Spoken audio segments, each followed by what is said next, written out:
Cables are an awesome tool for hypertrophy training because they allow us to redirect gravity in any direction that we want. However, there are a couple of key considerations that we need to make or be aware of when we are programming or using cables within our training.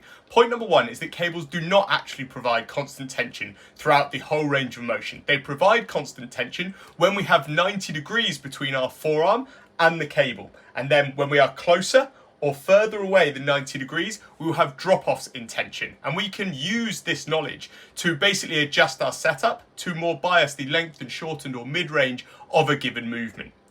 They also provide more tension in the concentric than eccentric phase due to the friction of the cable running over the cam that needs to be overcome in the concentric phase, and which basically reduces the amount of load that we have to control on the way down on the eccentric phase. The worse condition the cable's in, or the lower quality, the more friction you will have, and therefore the bigger discrepancy between the concentric and eccentric phase.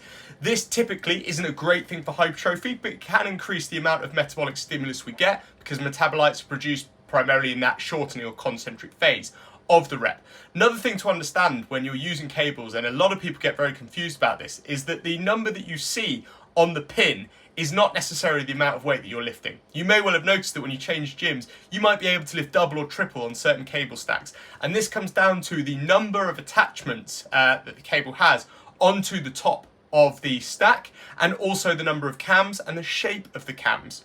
And you will find that if you are using a great big heavy implement like a straight bar, this will help you move more weight if you are lifting downwards or pushing downwards. If you're pressing overhead, you've then got to lift the bar and the weight on the stack. So these things all make a difference as well, and they explain why when you change gyms, you will be able to see a huge difference in the amount of load that you can lift. Not necessarily a problem, but it makes consistent tracking more difficult, and a lot of people struggle to understand why there's such a big discrepancy.